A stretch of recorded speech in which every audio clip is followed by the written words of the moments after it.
Bienvenue dans ce premier épisode consacré à la fonction consultative de la Cour africaine des droits de l'homme et des peuples. Dans ce podcast, nous allons explorer en profondeur cette fonction particulière de la Cour africaine qui joue un rôle clé dans la protection et la promotion des droits humains sur le continent africain. Nous diviserons notre réflexion en deux grandes parties.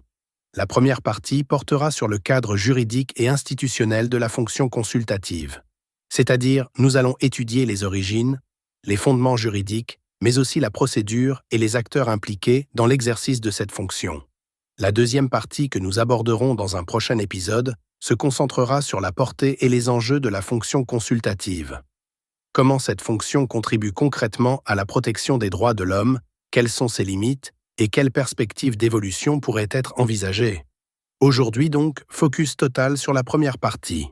Dans cette première partie donc, nous allons parler du cadre juridique et institutionnel qui encadre la fonction consultative de la Cour africaine des droits de l'homme et des peuples. Pour commencer, il est essentiel de revenir aux origines mêmes de cette Cour et à la manière dont elle s'inscrit dans le dispositif africain de protection des droits humains. En effet, la Cour africaine n'a pas été créée du jour au lendemain. Elle est née d'un besoin clairement identifié dans le continent africain de renforcer la protection des droits humains, en s'appuyant sur un cadre juridique solide. Ce cadre, c'est d'abord la Charte africaine des droits de l'homme et des peuples, adoptée en 1981, qui constitue le socle fondamental de cette protection. Mais cette charte, malgré son importance, ne prévoyait pas à l'origine l'existence d'une cour capable de rendre des décisions juridiquement contraignantes. C'est pourquoi, en 1998, un protocole additionnel est adopté pour compléter la charte. Ce protocole marque un tournant décisif. Il crée la Cour africaine des droits de l'homme et des peuples, donnant ainsi naissance à une instance judiciaire régionale chargée de veiller au respect des droits garantis par la charte et par d'autres instruments régionaux. Il faut souligner que ce protocole confère à la Cour plusieurs missions. La plus connue est sans doute sa fonction contentieuse qui lui permet de juger des affaires relatives aux violations des droits humains.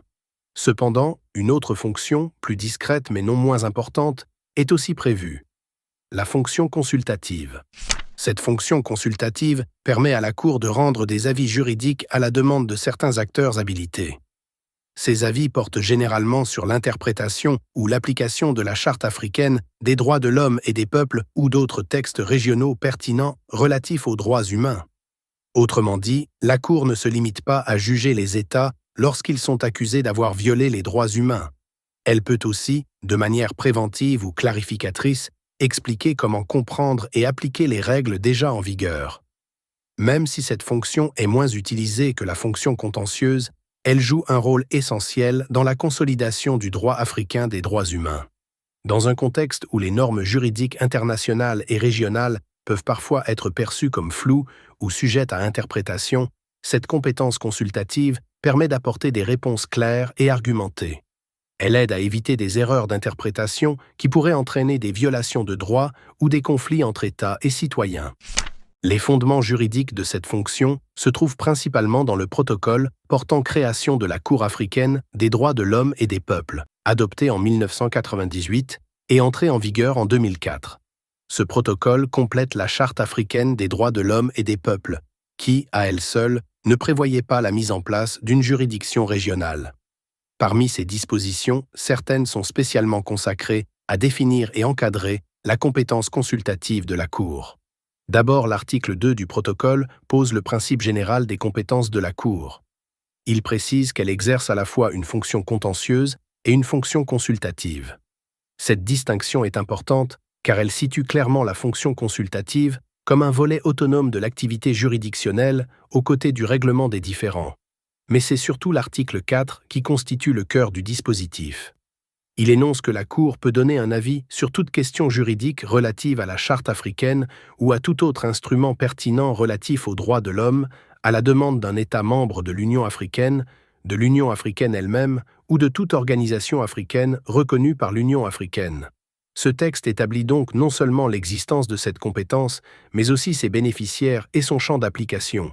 Il précise également que la Cour ne peut donner un avis consultatif sur une question en instance devant la Commission africaine des droits de l'homme et des peuples, ou sur toute autre affaire déjà pendante, afin d'éviter des contradictions ou un chevauchement de procédures. Le champ de cette compétence est à la fois large et limité. Il est large parce que la Cour peut se prononcer sur l'interprétation non seulement de la Charte africaine, mais aussi d'autres traités pertinents relatifs aux droits humains, qu'ils soient adoptés au niveau continental ou, dans certains cas, au niveau international, pour autant que ces textes concernent les États africains. Cela signifie par exemple qu'un avis peut porter sur l'application de la Convention sur l'élimination de toutes les formes de discrimination à l'égard des femmes ou de la Charte africaine des droits et du bien-être de l'enfant. Ce champ est également large parce que les questions soumises à la Cour peuvent porter soit sur des interrogations très générales, par exemple la signification précise d'un principe de droit de l'homme, soit sur des situations particulières qui nécessitent un éclairage juridique. Dans ce second cas, il ne s'agit pas de résoudre un conflit opposant directement deux parties, mais plutôt de vérifier la conformité d'une mesure, d'une pratique ou d'un projet de loi avec les obligations régionales et internationales en matière de droits humains. Cela permet à la Cour d'intervenir de manière préventive, en orientant les acteurs avant qu'un litige formel ne naisse. Toutefois, cette compétence connaît des limites importantes. Elle ne peut être exercée que par rapport à des instruments en vigueur, c'est-à-dire déjà ratifiés, et non sur des textes en négociation ou de simples projets. La Cour ne peut pas non plus se prononcer sur des questions purement politiques ou étrangères à la protection des droits de l'homme, même si elles concernent indirectement les États membres. Il existe également une limite procédurale importante. La fonction consultative ne doit pas servir à contourner la procédure contentieuse. En d'autres termes, on ne peut pas demander un avis consultatif pour trancher, par la bande, une affaire en litige qui devrait normalement passer par la procédure contentieuse classique. Pour qu'une demande d'avis consultatif soit examinée par la Cour africaine des droits de l'homme et des peuples, elle doit répondre à certaines conditions de recevabilité. Tout d'abord, la demande doit relever clairement de la compétence consultative de la Cour, c'est-à-dire qu'elle doit porter sur l'interprétation ou l'application de la Charte africaine ou de tout autre instrument relatif aux droits de l'homme ratifié par un ou plusieurs États membres de l'Union africaine. Ensuite, la demande doit être formulée par un acteur habilité à saisir la Cour. Les documents déposés doivent être précis, complets et permettre à la Cour de cerner les questions juridiques posées. Enfin, pour être recevable, la demande ne doit pas porter sur un litige concret déjà en cours devant la Cour dans le cadre contentieux.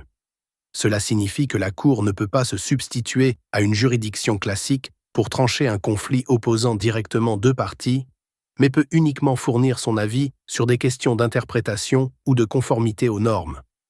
En ce qui concerne la légitimité des requérants, le protocole africain définit strictement qui peut saisir la Cour à titre consultatif. Il s'agit principalement des États membres, des organes de l'Union africaine et, dans certaines conditions, d'institutions africaines reconnues ou d'organisations intergouvernementales.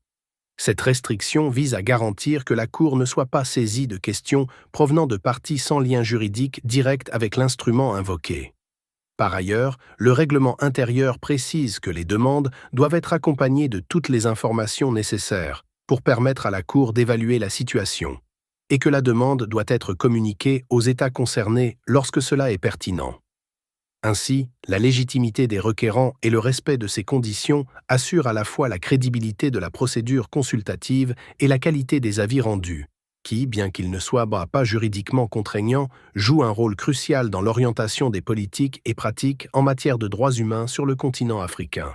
Une fois la demande jugée recevable, la Cour africaine des droits de l'homme et des peuples engage le processus d'examen, qui se déroule selon des étapes bien définies afin de garantir la rigueur et la transparence.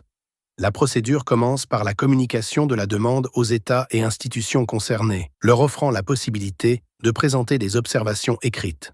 Cette étape est essentielle car elle permet à la Cour de recueillir des points de vue divers et d'évaluer l'impact potentiel de son avis sur les législations nationales et régionales. Par la suite, la Cour peut solliciter des informations supplémentaires ou organiser des consultations avec des experts, si les questions posées sont complexes ou techniques. Les membres de la Cour examinent alors collectivement tous les éléments reçus, discutent des implications juridiques et procèdent à l'interprétation des normes pertinentes. Chaque avis est élaboré dans le respect des principes de collégialité et d'objectivité, afin de garantir que la position exprimée reflète un consensus juridique solide. Il est important de noter que ces avis, bien qu'ils n'aient pas la même force contraignante qu'un arrêt rendu dans une affaire contentieuse, possèdent un statut juridique particulier. Ils servent à clarifier l'interprétation des textes et peuvent guider les États et institutions africaines dans l'application correcte des droits de l'homme. En ce sens, ils jouent un rôle formel et officiel dans l'architecture juridique africaine, en contribuant à la consolidation et à l'harmonisation des normes de protection des droits humains sur le continent.